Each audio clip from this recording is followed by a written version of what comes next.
Are you tired of living your life in the mundane, feeling like you're searching for something more and you never find the answers? Well, friend, Jesus was the answer for me, and I know He can be for you too. He is rest, He is peace, He is the well that never runs dry. He has given us His word as a tool to navigate this life with Jesus by our side and to find that everlasting peace that we've been looking for in Him. So I pray today that you are encouraged as we take the leap into this week's episode and dive into Heaven's Well together. Welcome, friend.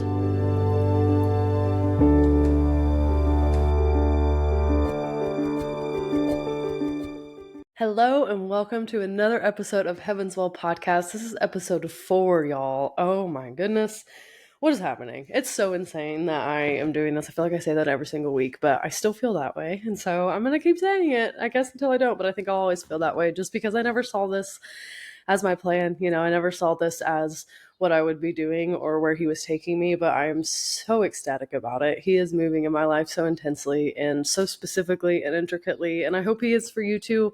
I hope that this podcast has been encouragement for you. I hope that you've learned some about how much He loves you and how much He wants good things for you and wants to see you prosper. And today I want to touch on a verse that I think is really popular in the Christian community, but sometimes overlooked and sometimes underplayed, and it's so powerful, and it really just shows us how much He loves us. And that's what I want today to be all about, is just you really seeing and feeling and understanding His love for you, because at the end of the day, that's what this boils down to, is you are His child and He loves you. And we overcomplicate it too much. Like, we let the enemy get into our heads and listen to these lies that he's telling us, like we're not good enough, or God can't really love us because we've done X, Y, and Z, or God can't really love us because we did know Him at one time and we walked away, or God doesn't really love us because why would He love somebody like me? I am a mess up. I mess up every single day. He still loves you so much because He already knows. He knows what you've already done. He knows what you're going to do. You don't even know. You don't even know the things that you're going to do in 10 years, and He does. And He still chose to die for you, and He still chose to love you, and He still continues to every single day.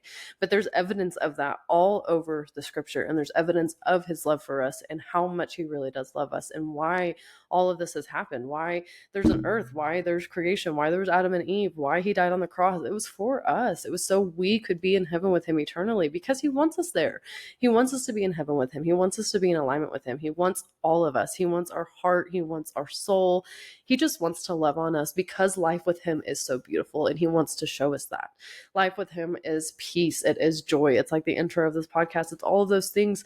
Truly, it truly is. But again, it gets so clouded by everything that we face every day that we forget that and we lose sight of it. And then we're stuck in this chaos and this jumble of work and family and life and husbands and wives and everything that comes at us every single day, and we get so just jaded by it and worn down by it. And that's the enemy's tactic, right? He comes to distract us. He comes to pull us away from God.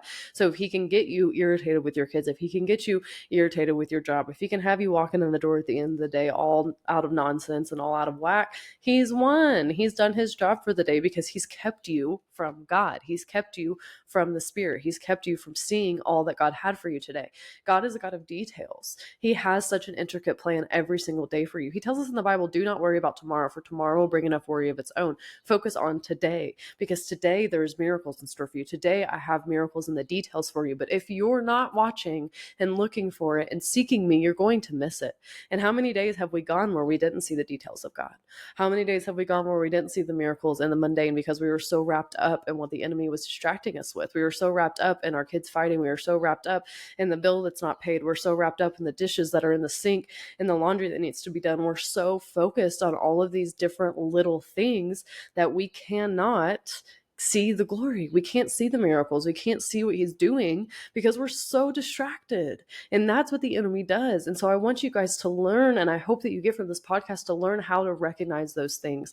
And I don't speak of this from a place of, oh, I go every day without a negative thought, and I go every day without any kind of turmoil because I know Jesus. Like, I struggle with these things. And that's why we're talking about it, because I want you to know that you're not alone. I want you to know that, like, I do wake up and my feet hit the floor and the head battle starts, and it's constant, and it's feels like there is war waging in my flesh and spirit, because there is. It is talked about it in the Word of God, but because I have Jesus, I'm able to overcome it. What do I do in those moments? I go and I spend time at the feet of Jesus, and I start my day saying, Spirit, guide me today, lead me today. This is your day. I want my decisions to reflect you. I want my walk to reflect you. I want my productivity to reflect you. My productivity is one of the biggest attacks of the enemy that I have. I will literally wake up and feel like I can get nothing done. And then I go to bed at night feeling terrible about myself and feeling unmotivated. And sometimes that trails into a few days of that. And then I'm looking back and I'm like, what? I have spent 4 days worried about not getting anything done. And in the midst of that, I got nothing done.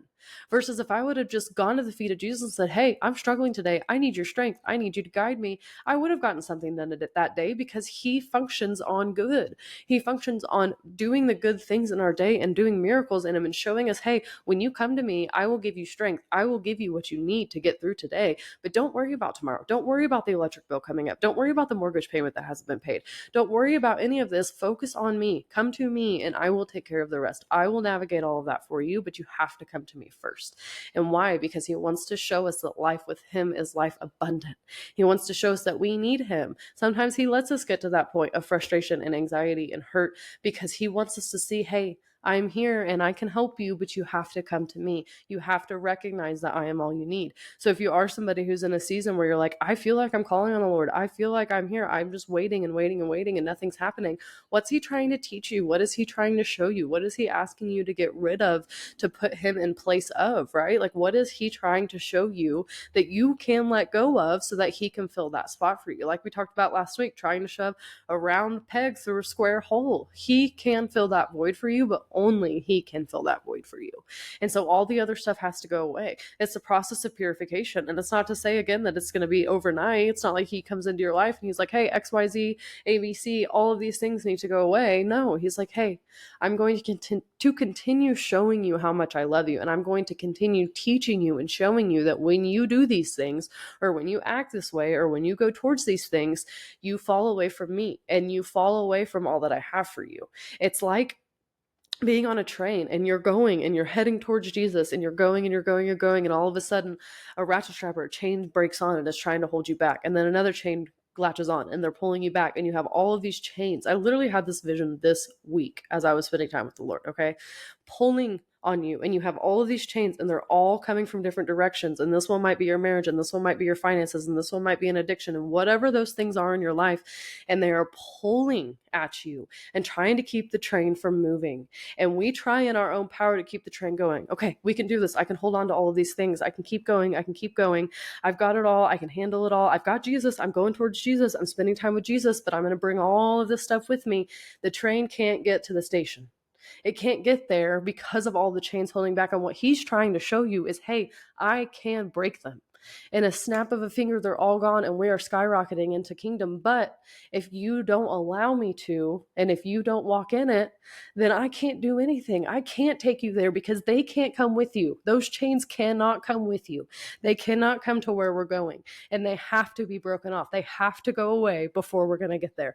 Guys, I'm speaking to myself right now. Like, this is Spirit speaking through me. I want you guys to know, like, this is not, I'm not reading anything. This is not coming from something I've prepared. This is the Spirit talking. He wants somebody to hear this. He wants me to hear this, because he knows that what's on that other side of that train station is beauty and it's power and it's magnificent and it's freedom.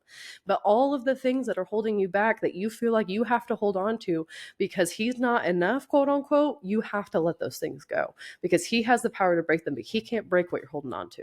He can't break what you keep going back to. You have to allow him to break it and leave it. And leave it and go and soar and fly into the kingdom and fly into all that he has for you, because it is beautiful and it is magnificent and it is holy and it is powerful. But it takes you deciding, hey, I've had enough and I'm ready. I'm ready for you to be all that I am. I'm ready for you to be all that I need. And that's when he moves. That's when he can do so much with your faith. That's when he can take everything that you are and he can transform it, and he can say, all right, baby girl, let's go. Let's do it, because you're willing to give that to him. You're willing to say, hey, I don't need these things anymore. You can't play battle with the flesh. You can't play battle with the spirit. You can't have both. You have to decide. You have to decide, what do I want and what do I really want my life to look like? Because if you stay in that middle ground, and I've had so many seasons where I've stayed in that middle ground and I've given him part of me, but not all of me, right?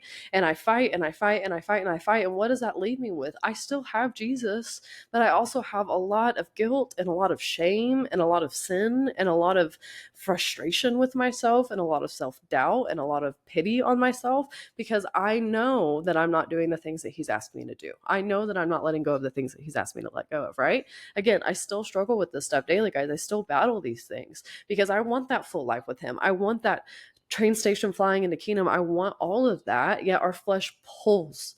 There's chains. It pulls and it pulls and it pulls, and every single day we face that because the devil doesn't want us going there, because once we go there, that's when we're built. That's when he doesn't have a play anymore. He doesn't have a tactic anymore, because we know I don't need anything other than God.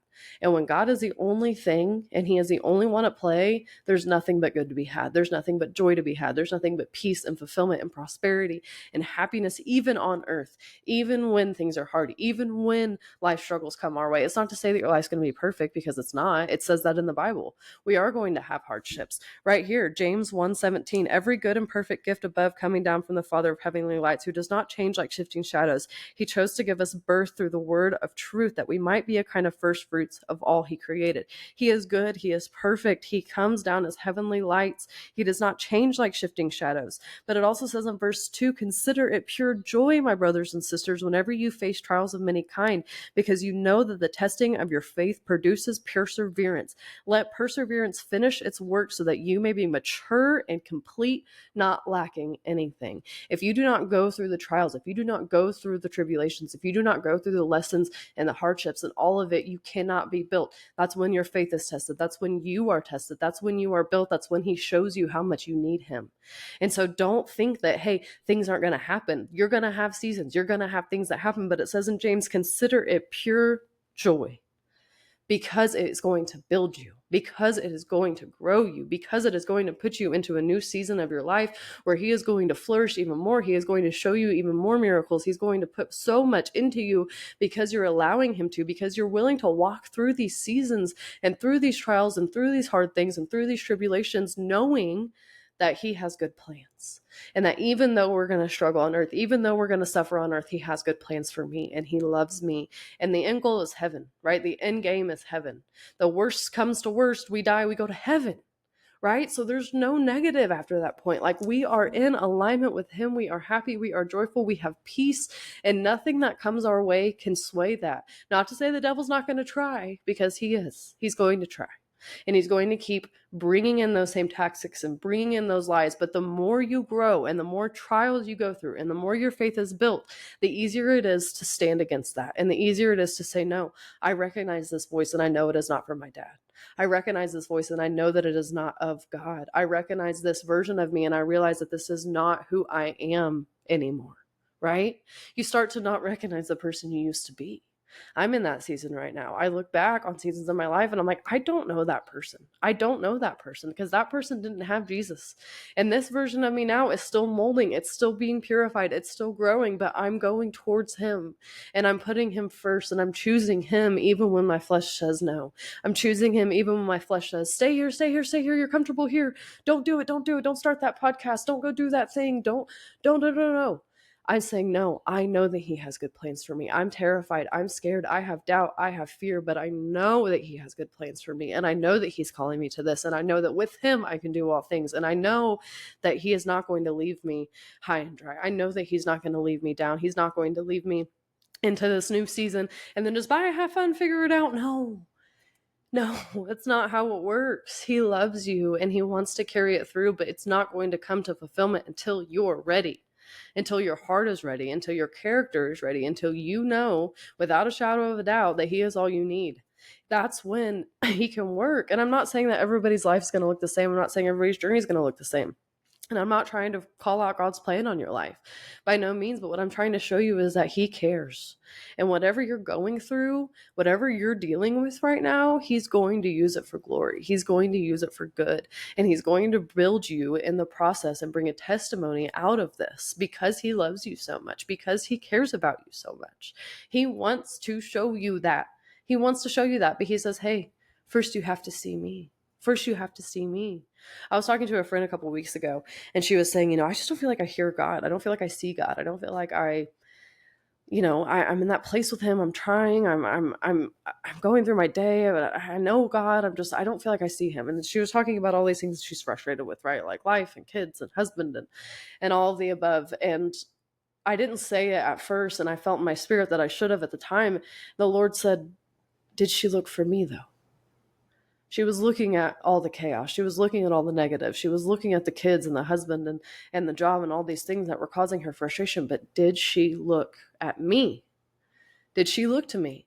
And I should have said that in the time, and I ended up going back and talking to her about it because I felt such a pull on the spirit to say that to her because it's so true, guys. Like, are you looking to him? Are you going to him when you're at that place? When you are at the point where you're about to scream because you are so frustrated in whatever you're doing, are you saying, Lord, I know that I'm frustrated. I'm bringing this emotion to you because I am frustrated right now. And I know that you recognize even when I have negative emotions. I know that I'm allowed to have these emotions. You give me free will, but I need you to step in right now and intervene and give me your peace because I don't want to react as my flesh would. I don't want to scream at my kids. I don't want to yell at my husband. I want to react as Jesus would react. So will you come in and meet me here and help me? And I promise, friend, he will. But you have to be willing to let him, right? We can't be stubborn. We can't be like, okay, I said my prayer, but I'm just so mad. I just can't believe they did that. No. If you want this and you want that full peace and that full joy and that happiness, then look inside of yourself and say, hey, where am I slipping up right now? Where can I pull back and say, hey, I let my flesh overtake. I'm recognizing it. It's okay. He still loves you. He just wants you to realize it and come to him and be willing to change, right? And to be willing to say, hey, I know that that wasn't how I should have reacted. I know that's not what I should have done, but I'm going to come to you and I'm going to say, I love you. And I ask for forgiveness and I ask for you to change my heart and I ask for you to make me new. And he will, because that's what he wants for you. That's what he wants for you. He loves us. He loves us so much. Okay. So the verse that I was talking about at the beginning of the pod, whenever I first read this verse as a kid, we all learned this in school. I went to a Christian school my whole life. I've had this chapter of Psalm memorized for probably my entire life. By the time I could memorize things, at least. Psalm 23 is so powerful. And I've never really read it and put myself in the shoes of the writer in a way. And so I want to do that. And I want to explain to you guys just how exciting this chapter is and how much he loves us and what he truly wants for us. Okay. So the first verse of Psalm 23, the Lord is my shepherd. I lack nothing. I lack nothing. Like, I lack nothing.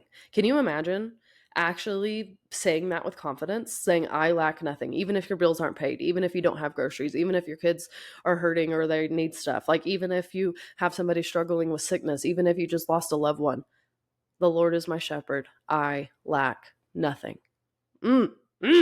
He makes me lie down in green pastures. He leads me beside quiet waters. I don't know about you, but if I was walking down a green pasture and laying by quiet waters, I would not be stressed. Like, I don't know how you can be stressed in that situation because it's just peaceful. He is peace. He is green pastures. He is quiet waters. Like, he is that peace that just like, I'm happy. I'm peace. I feel peace. Like, that is what this is saying. It's not just like, oh, read over it, memorize it, move on. No. He is all that you need. You lack nothing. He takes you to quiet waters. He takes you to green pastures. He refreshes my soul. He guides me along the right path for his name's sake. He guides me along the right path for his name's sake. That's not just meaning when you're walking through a forest, friends. That's talking about your life. Your life. He guides you along the right path. Even though I walk through the darkest valley, I will fear no evil, for you are with me. Your rod and your staff, they comfort me. Even though I walk through the darkest valleys, even though I deal with hard times, even though I deal with loss, even though I deal with fights and frustration and bills and brokenness and hurt and envy and all of the things that we face as Christians and as humans, he is with us and he loves us and he will keep us safe. We do not have to fear. It says, you prepare a table before me in the presence of my enemies. You anoint my head with oil. My cup overflows. Surely your goodness will love and follow me all the days of my life, and I will dwell in the house of the Lord forever. Guys, he wants this for us. He wants this for us. He wants us to dwell in him. He wants us to be in that place with, he wants to take us by the quiet waters and to love on us, but we have to be willing, right? We have to be willing to go to him. I want to read one more thing to you guys. And this is my journal that I've had for quite a while. I've had it for a while now.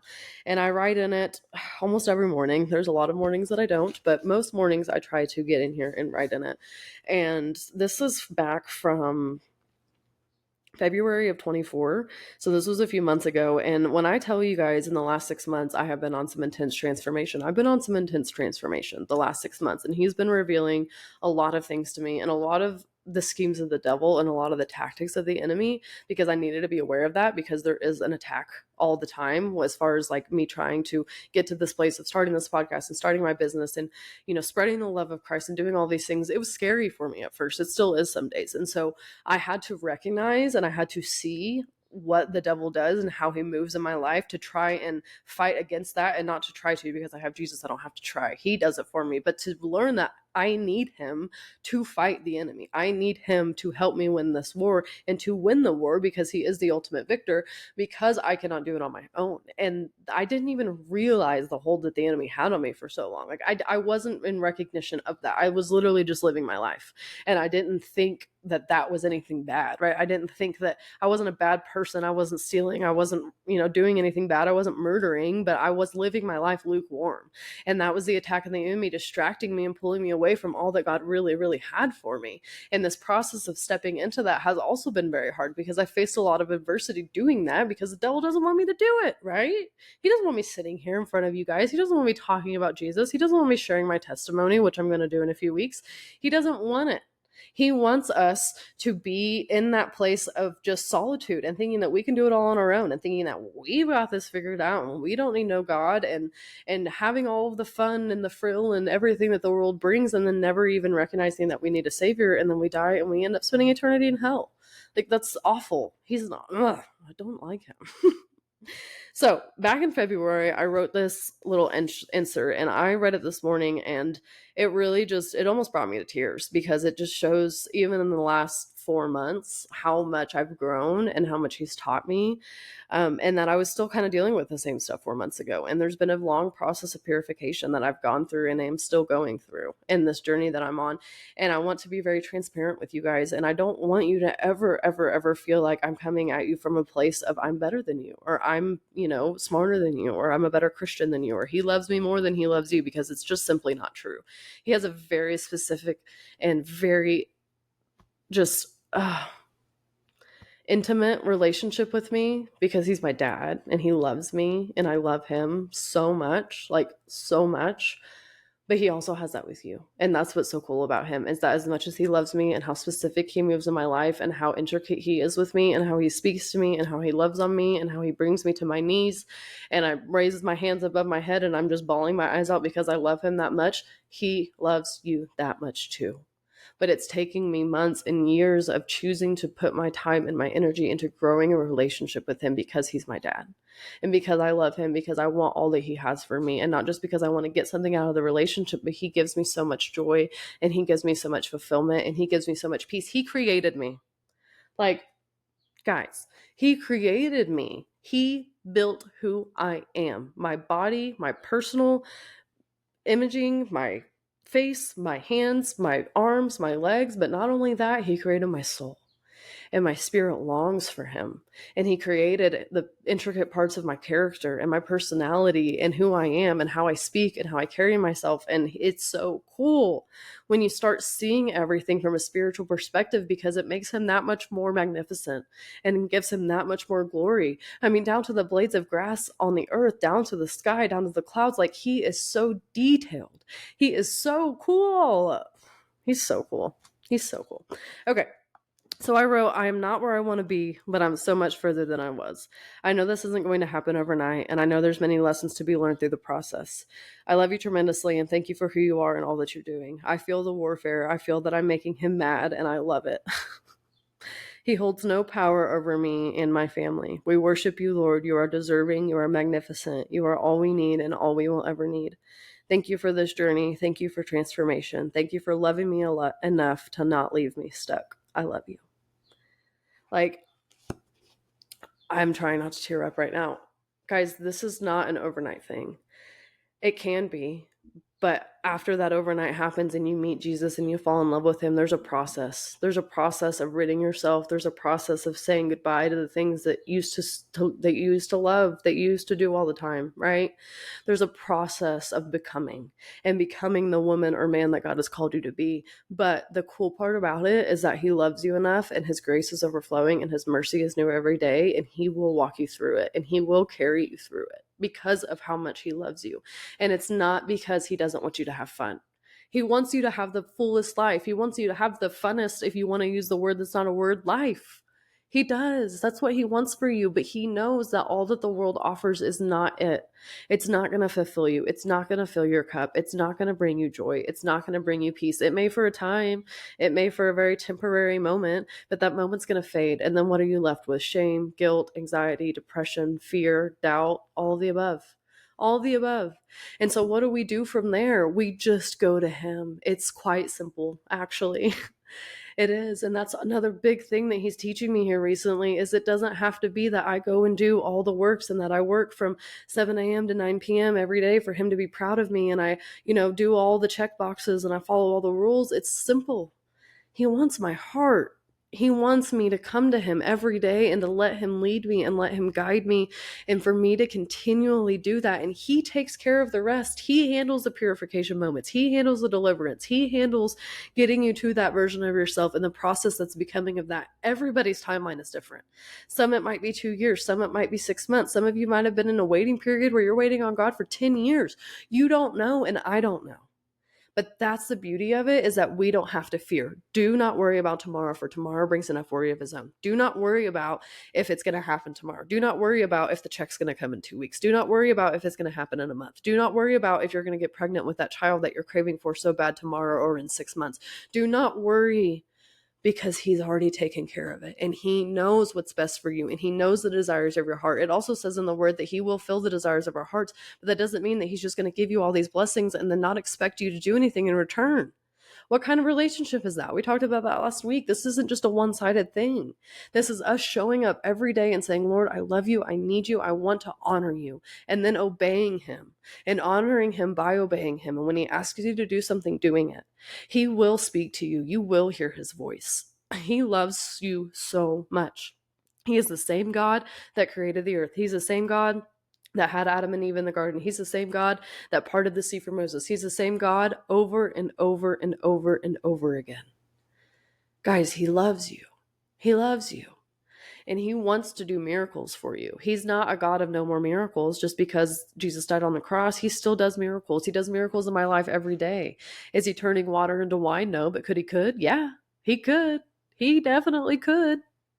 I mean, it's just so cool that is the God that we serve, and we lose sight of that, right? We lose sight of it.